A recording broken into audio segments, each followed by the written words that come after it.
지금 뭐 마이너스 금리를 곧 폐지할 거다는 얘기가 작년부터 계속 나왔죠.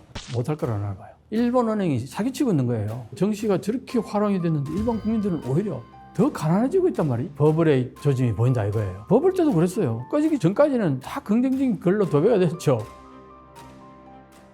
머니인사이드 시청자 여러분 안녕하십니까, 김영찬입니다. 기쁘게 또 오늘 출연했습니다. 과거에 버블 때 주가가 어땠습니까? 엄청났죠. 부동산 어땠습니까?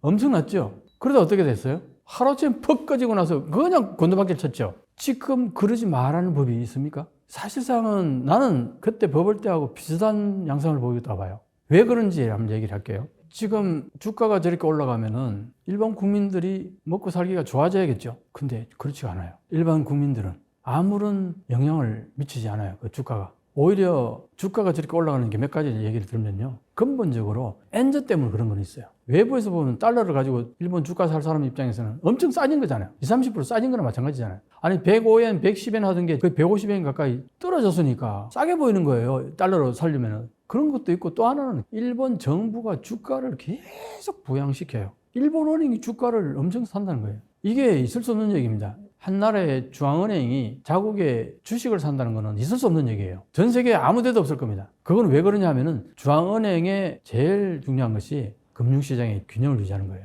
이 주식은요, 올라갔다 떨어질 가능성도 있잖아요. 그러면은 주식은 이게 진폭이 굉장히 심한데 일본은행이 가격 변동이 심한 것은 사서는 안 된다는 그런 규정이 있어요. 그게 위배되는 거예요. 은행은 이걸 사서는 안 되는 거예요. 이렇게 가격 변동이 격심한 거는. 그런데 산 이유가 뭐냐? 아베 총리 시절에 주식을 띄우려고 의도적으로 금융 완화 정책을 폈잖아요. 그때 돈을 엄청 찍어내면서 그 돈들이 주식으로 들어가도록 유도를 했어요. 그래서 그때부터 지금까지 계속 주식은 올라온 거죠. 지금 일본 은행이 일본 정부 관련 금융 계통에서 사는 주식이 12% 가까이 돼요. 일본 전체 주식에. 어마어마한 양입니다. 이게 떨어지면 어떻게 되겠어요? 손실이 엄청나겠죠. 그래서 떨어지지 못하게 계속 부양을 해야 될 그런 운명에 처해 있는 거예요. 그래서 그런 부분 때문에 주식이 항상 그냥 일정 수준 이상은 유지를 한다는 거죠. 그런 맥락에서 해온 게 일본은 30년 가까이 GDP의 한 14배, 지금 15배 정도 될 거예요. 이 정도의 통화량을 찍어냈어요. 이런 나라가 없습니다. 미국이 통화를 많이 찍어냈다 해도요, 30년 가까이 2.5배 정도 찍어냈다가 최근에 어때요? 달러를 마구 걷어들이잖아요. 이자율을 높여가지고. 그래서 물가를 잡고 있잖아요. 그런 의미에서 보면은 지금 시중에 풀린 달러는 미국 GDP의 2.5배까지 안 될 수도, 한 2배 정도밖에 안 될 수도 있어요. 자, 그렇기에 비해서 일본은 어떻게? 15배 가까이 찍어냈다는 거예요. 엔저가 될 수밖에 없다는 거예요. 안 그렇겠어요? 달러는 2배 찍어냈는데 15배 가까이 찍어냈으면 엔저가 되는 거는 당연한 얘기니까. 근데 그런 의미에서 찍어낸 많은 돈들이 어디로 갔느냐? 주식시장으로 많이 들어갔다는 겁니다. 그 다음에 또 하나는 워렌 버핏이 일본 주식을 사서 전 세계에 일본 주식이 좋은가 보다 하고 많은 외국의 투자가들이 워렌 버핏을 따라 일본 주식을 샀다고 보면 됩니다. 그때 많이 들어왔어요. 워렌 버핏은 그때 투자한 이유가 뭐냐니까 엔저가 되니까 대기업은 살판 났잖아요. 수출하는 가격이 떨어지죠. 그 다음 물건을 팔면은 과거에는 1달러에 120엔이었던 것이 지금은 150엔 가까이 되면은 15%, 20% 가까이 업적이 넘게 되는 거예요. 왜냐? 국내에 들어오면 엔화로 계산하니까. 그러니까 사업이 굉장히 잘 된 거죠. 이익이 많이 남은 거죠. 그러니까 그게 이제 주식에 반영이 되는 거죠. 주식 가격이 올라가니까 돈 버는 거잖아요. 그게 이제 소수의 대기업, 수출 기업에게 투자를 했으니까 명백히 이거는 돈 벌 수밖에 없는 거예요. 그래서 이제 주식이 그게 많이 들어갔고, 또 하나가 최근에는 뭐냐니까 소액 주주 주식 구매하는 거에 대해서 일본 정부가 규제를 완전히 풀어버렸어요. 과거에는 1000주 이상을 사야 된다든가 그런 규제가 있었고, 얼마 정도 이익이 남으면 세금이 막 매겨지고 그랬는데 그런 어떤 규제들이 왕창 풀렸어요. 그러면서 주식에 투자를 많이 하게 됐겠죠. 예를 들어서 장롱 속에 있던 돈들이 주식으로 이제 흘러 들어가는 거예요. 안 그렇겠어요? 거기 이익 남겨도 세금 많이 안 뜯어간다 그러죠. 그 다음에 한 주도 살 수 있게 했죠. 그 다음에 이게 뭐 오랫동안 가져도 세금 규제가 안 된다. 이런 여러 가지 이제 혜택들이 주어지니까 장롱 속에 있던 돈들이 이제 빠져나오면서 주식으로 이제 흘러 들어가는 거예요. 그 다음에 일본 정부가 PBR이라고 들어봤죠. 자기 자산을 1로 보면은 그 1보다 주식 가격이 낮을 경우에 강력하게 요청을 했어요. 1이 되도록 주식을 사라. 사서라도 1 이상으로 만들어라. 이 정책이 주식 가격을 올리는데 엄청난 역할을 한다고 봐요. 많은 기업들이 자사 주식을 엄청나게 샀을 거 아니에요. 지금 내가 말한 여러 가지 일들이 주식으로 다 돈이 들어가니까 그게 주식 가격이 안 오르겠어요? 일본 경제가 좋아져 가지고 수출이 많이 돼서 경제가 살아나서 주식이 오른 게 아니에요. 요걸 가지고 요거 잘못하면은 거품이 될 수 있다 보는 거예요. 그리고 또 하나는 이제 최근에 아주 놀라운 움직임이 하나가 뭐냐? 중국의 주식에 투자했던 사람들이 중국 주식 팔고 일본 주식으로 돈이 엄청나게 들어오고 있어요. 중국 주식이 완전히 지금 엉망이 되거든요. 거기에 투자했던 사람들이 다 팔아제껴 버리고 일본 주식으로 들어온다는 거예요. 이것도 엄청나게 영향을 미치고 있어요. 그래서 이제 한마디로 말해서 주식은 기본적으로 상장한 그 기업 자체의 재무 구조가 견실해가지고 주식이 올라서 활성화됐을 때 가장 바람직한 거잖아요. 근데 그렇게 되려면 지금 현재 일본의 이 정도의 주식의 활용이 오려면 6 내지 7% 정도의 경제 성장이 왔을 때에 지금 현재 모습이 정상적이라고 보는 거예요. 근데 일본이 지금 경제 성장이 전년 대비 1.5%가 그래요. 전년도가 별로 안 좋았어요. 팬데믹 영향이 남아있어가지고. 거기에 비해서 1.5% 좋아진 거니까 객관적으로 보면 그렇게 좋아진 게 아니라는 거죠. 그런데 주식은 이렇게 많이 올라왔으니까 뭔가 버블의 조짐이 보인다 이거예요. 그래서 어떤 사람은 그런 글을 썼습니다. 세 가지 이유를 가지고서 아까 말했죠. 돈이 너무 많이 풀렸다. 워렌 버핏 같이 외국 투자가들이 엄청나게 많이 들어왔다. 또 하나는 아까 이제 소액 투자 규제 풀었던 거 있죠. 이걸로 내가 장롱 속에 있던 돈들이 엄청나게 빠져나와서 지금 주식으로 들어간다 했다. 일본 정부가 원했던 바지요. 그런데 문제는 뭐냐니까 다 이 돈이 외국 주식으로 빠져나간다는 거예요. 60, 70%가 미국 주식을 산다거나 이런 식으로. 그럼 어떻게 됩니까? 엔을 팔고 달러를 사잖아요. 이것 때문에 엔저로 가게 하는 동인이 되고 있다는 거예요. 자, 이런데 어떻게 엔고로 갈 수 있겠어요? 그러니까 일본 정부가 지금 뭐 마이너스 금리를 곧 폐지할 거다는 얘기가 작년부터 계속 나왔죠. 못할 거라나 봐요. 일본 은행이 사기치고 있는 거예요. 엔화 너무 갑작스럽게 빠지지 않도록 하기 위해서 말도 되게 애매모호하게 해요. 그 아주 일본적인 그 언어들을 가지고서. 그런데 내가 볼 때는 완전히 사기 수준이다. 난 그렇게 보는 거죠. 주식을 그렇게 사놨는데 금리를 올린 순간 주식으로 갔던 돈이 은행으로 들어와요. 그럼 주식이 떨어질 거 아니에요. 그 다음에 일본 은행이 가지고 있는 국채의 이자 부담률, 이게 천문학적인 수가 된다는 거죠. 그래서 단기 금리를 1% 올리는 순간 28조, 29조 정도의 이자 지불해야 된다고 그래요. 일본 은행이 가지고 있는 자산이 그 정도 안 돼요. 10조 좀 넘는다 그러는데 그게 10조 넘는다는 얘기가 작년에 나온 얘기예요. 최근에 단기 금리를 많이 올렸잖아요. 하여튼 그런 걸로 인해 가지고 손실이 또 많이 생겨 가지고 지금은 자산이 그 정도 안 될지도 모른다는 얘기까지 나오거든요.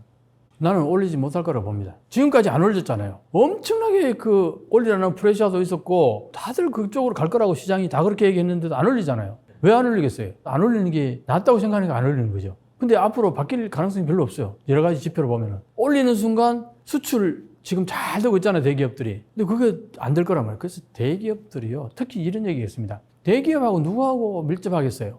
자민당 정권하고 밀접하겠죠. 자민당 정권에서 보수 우익 세력들은 대기업들로부터 선거 자금이나 돈을 어떤 형태로든 받겠죠. 최근에 뭐 여러 가지 비리도 많이 생겼잖아요. 그죠? 어쨌든 돈이 나오는 데는 대기업이란 말이에요. 대기업이 잘 되기를 바라는 거죠. 그래서 아베가 살아있을 때는 절대 금리 못 올리겠어요. 돈 마구 풀으라고 그래요. 그 아베파 의원들이 금리 올리는 걸 쌍눈을 켜고서 감시를 해요. 못 올리게. 그랬는데 이제 최근에 자민당 아베파들이 죽을 쓰고 있잖아요. 어떤 정치 헌금, 정치 자금 이런 문제 때문에 힘이 빠지기 시작한 거예요. 그래서 금리를 올릴 수 있는 자율성이 조금 더 증가했다. 이런 얘기는 나오기는 하는데 어쨌든 자민당의 입장에서는 내가 볼 때는 대기업하고 밀접하지 일반 국민들하고 밀접하지가 않아요. 누구의 이익을 대변하겠어요? 대기업의 이익을 대변하지 않겠어요? 그럼 대기업은 지금이 살판 났는데 왜 금리 올리냐고. 절대 못 올리게 하죠. 일단은 물가가 올라갈 가능성이 있다고 보는 거죠. 이게 엔저가 계속되면은 수입 물가가 높아질 거 아니겠어요? 수입 물가가 높아지면은 그게 이제 국내에 들어와서 중소기업들이 수입해가지고 물건을 만들었을 때 가격을 전가한다는 거죠. 그래서 물가가 올라갈 가능성이 많다. 물가가 올라가게 되면은 어떤 의미에서는 일반 국민들 입장에서 보면은 그만큼 임금을 올려줘야 될 거 아니에요. 근데 그렇게 못하고 있어요. 대기업은 많이 올리면 한 7%까지 올리겠다는 얘기까지 나오고 하는데 중소기업은 어림도 없어요. 지금 중소기업이 그래도 어쨌든 한 70% 가까이 차지하잖아요. 근데 거기에 내가 볼 때는 최소한 3.6%는 올려야지 이 물가 올라간 걸 상쇄하면서 임금이 올라간다고 보는 거예요. 그런데 3.6% 올릴 만한 중소기업이 거의 없다고 보면 돼요. 그럼 예를 들어서 2% 올린다. 그럼 실질 임금은 마이너스인 거죠. 지금 이게 2년째 계속되고 있어요. 그럼 마이너스 금리가 계속되면은 일반 국민들 입장에서는 지금 정시가 저렇게 활용이 됐는데 일반 국민들은 오히려 더 가난해지고 있단 말이에요. 이 아이러니를 어떻게 설명할 거예요? 엄청나게 모순적인 거죠. 그래서 이 주식은 지금 비정상적이라고 보는 거죠. 간단하게 얘기하면은 사실은 해외에서 많이 샀다고 보면 되거든요. 그 해외 주식이 많이 들어왔으니까 돈 벌면은 누가 가져갑니까? 해외에서 다 가져갈 거 아니겠어요? 물론 이제 그 기업들에게 자금이 들어왔으니까 기업 입장에서는 자금이 좀 원활해지고 그런 부분이 있겠죠. 그런데 그렇게 해가지고 자금이 들어오면 그걸 가지고 기술을 혁신하거나 투자를 더 해가지고 생산성을 높이거나 그렇게 해서 기업을 키워나가야 되는데 실제로 거의 그런 게 안 보이니까 여기에 문제가 있는 거예요. 기업의 생산성이 늘어나지 않고 직원들에게 임금을 별로 못 올려주고 오히려 마이너스가 되니까 구매력이 떨어지는 거예요. 기업 전체적으로 보면은 물건이 안 팔리는 거잖아요. 생산성이 떨어지고. 이런 게 지금 악순환되고 있어요. 다수 일반 국민들이 계속 가난해져 가는데 그걸 오랫동안 유지할 수 있겠어요? 정치가 선거에 어떻게 될 것 같아요? 그러니까 그런 부분들이 있는 거예요. 그래서 되게 불안한 거죠. 그러니까 지금 기시다 총리 지지율이 뭐 형편없는 이유가 인기가 없는 거죠. 엔저 때문에 일반 국민들 입장에서는 더 가난해져 가는 거 아니냐. 처음에 저기 총리 될 때 뭐라 그러는지 알아요?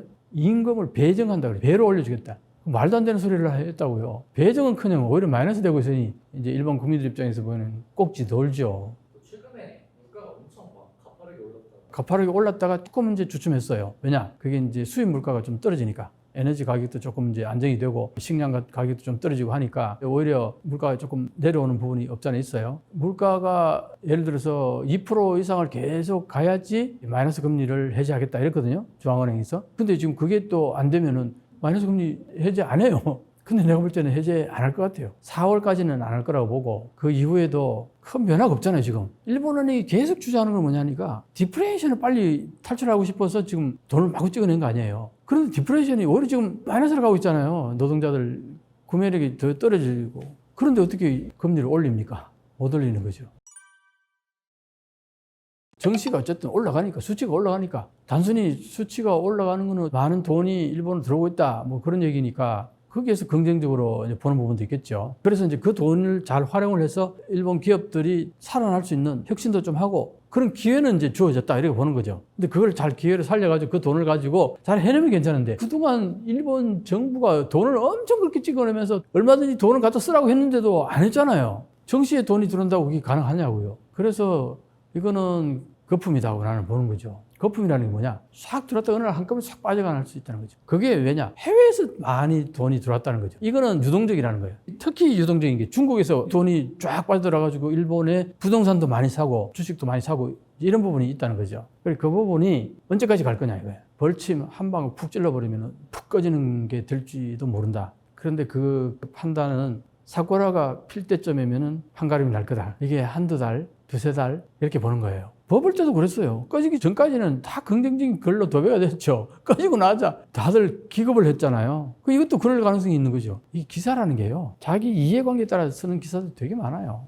나는 내가 볼 때 한국에도 이제 경제지 같은 데 보면은 애나 사라고 계속 독려를 하는 것들 내가 많이 봤거든요. 지금 뭐 애나는 오를 수밖에 없다. 너무 떨어졌다. 그런 논리를 보고 있으면은 거래가 있어야지 자기 돈 버는 거잖아요. 그런 의미에서 그러는 거 아닌가 싶었는데 근데 보세요. 내가 그렇게 얘기했는데 40엔까지 올라갔다가 지금 48엔, 지금 49엔, 50엔을 놓고 떨어질지도 모르겠다는 얘기는 나오더라고. 그럼 내가 잘못 본 건 아니지 않느냐 이거죠.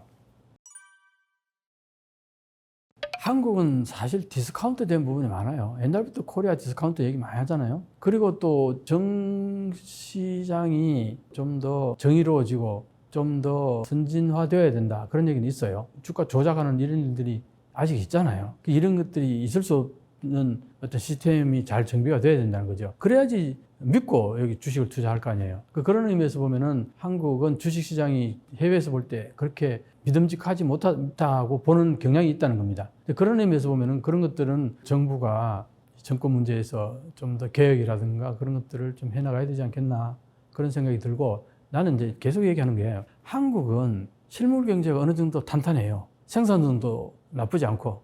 그런데 왜 지금 어려우냐? 우리는 수출해서 먹고 사는 나라인데 전 세계의 경제가 좋지 않으니까 수출이 잘 안 돼요. 아무리 좋은 물건을 만들어 놔도 사줄 사람이 형편이 나쁘니까 이게 안 팔리는 거잖아요. 그래서 우리는 나쁜 거예요. 이게 세계 경제라는 거는 출렁출렁 하는데 물결이 있다 본다면은 좋아질 때가 있을 거 아니에요. 그러면 그 좋아질 때는 수출을 쫙 하면은 그때 또 엄청나게 좋아질 거라고요. 그러니까 한마디로 말해서 우리는 좋은 물건을 만들 수 있는 어떤 펀디멘탈이 괜찮게 갖춰져 있는 거예요. 디지털화도 돼 있고 그렇잖아요. 요즘 보면은 뭐 반도체도 우리는 가지고 있잖아요. 엄청난 거예요, 이거. 과거에는 석유가 전 세계의 핵심적인 자원이었다고 본다면은 앞으로 미래 세대는 반도체가 핵심적인 산업이에요. 그러니까 전 세계가 난리 법석을 떨며 공장을 엄청 짓고 있잖아요. 미국에서 열 몇 개를 짓고 있어요. 일본도 지금 뭐 한다고 그러죠. 유럽도 엄청나게 한 열 몇 개는 짓고 있어요. 이거 왜 그렇게 했어요? 앞으로 반도체가 엄청 필요할 거라고 보는 거죠. 근데 한국은 이미 공장도 견실할 뿐만 아니라 앞으로 뭐 몇백 조 투자한다 그러고, 이게 한마디로 한국은 반도체가 앞으로 핵심에 있는 거잖아요. 그거 하나 있죠. 전기 자동차, 2차 전지. 여기도 엄청나게 우리가 강점을 가지고 있잖아요. 그게 펀디멘털이 탄탄하다는 거예요. 자, 거기에다가 조선업은 또 전 세계에서 둘째가라면 서로 할 정도로 조선업은 뛰어난 실력을 가지고 있어요. 그 LNG선이라든가 요즘 뭐 암모니아 뭐 운반선 같은 거 이런 건 고퀄리티, 고부가가치 이런 배들은 한국이 거의 다 만들어요. 그러니까 이런 어떤 펀디멘털이 있죠. 그 다음에 우리 문화산업은 막강하잖아요. 이것 때문에 엄청나게 우리 수출 따라가는 수출들이 많잖아요. 그러니까 이게 앞으로 그런 것들이 산업이 우리는 펀디멘털이 탄탄하다는 거죠. 물론 일본도 이제 아날로그 제품들은 굉장히 훌륭해요. 중소기업들이 오랫동안 만들어 온 그런 아날로그 제품들은 아직도 훌륭해요. 그렇긴 한데 굵직굵직하게 내가 지금 방금 얘기했던 이런 어떤 요소들은 일본은 거의 없어요. 우리한테 다 밀렸죠. 철강 같은 것도 밀렸고 뭐 안 밀린 게 별로 없어요. 우리 전자 제품 전 세계를 압도하잖아요. 삼성, LG 전자 제품이. 일본이 없잖아요. 핸드폰도 없는데 일본은. 큼직큼직하게 전 세계를 상대로 기술력을 갖고 장사하는 것들이 많잖아요. 근데 왜 우리가 일본을 따라간다 이런 얘기가 나오는지 나는 이해를 못하겠다는 거죠. 그리고 뭐 우리는 디지털화가 잘 돼 있어서 앞으로 갈수록 생산성이 높아질 거라는 봐요. 디지털은 뭐 훨씬 더 효율적이니까요. 그런 측면에서 보면은 일본하고는 좀 다르다. 다만 규모에서는 인구가 줄어드는 것 때문에 그거는 절대적인 문제잖아요. 인구가 줄어들면 당연히 국가 규모는 축소되는 거니까 이 부분은 우리가 한번 생각해 봐야 되는데, 사실 아일랜드 같은 데 보면은 영국보다 훨씬 못 살았는데 지금은 영국 2배, 3배 잘 살잖아요. 7만, 8만 불이라고 하잖아요. 순식간에 그렇게 된 게 뭐냐? IT 관련, 디지털 관련해서 그렇게 돈을 버는 거예요. 아날로그 사회와 디지털 사회와 다른 게 뭐냐니까, 디지털은 부가가치가 2배, 10배, 100배, 10,000배도 나올 수 있다는 거예요. AI 앞으로 어떻게 될 것 같아요? 엄청날 것 같죠? 근데 여기 한국은 나름대로 크게 지분을 갖고 있다는 봅니다. 거기에 들어가는 반도체도 SK 하이닉스가 엄청나게 힘을 발휘하고 있잖아요. 그래서 한국의 경제는 규모 면에서는 뭐 일본하고 비교해서 많이 적긴 하지만 펀디멘털 자체는 탄탄하기 때문에 발전 가능성은 상당히 크다. 전 세계 플라이 체인이 많이 좀 더 복원이 되고 전 세계 경제가 좀 더 활성화됐을 때 충분히 그때 급팽창할 가능성도 있다. 나는 그렇게 이제 보는 거죠.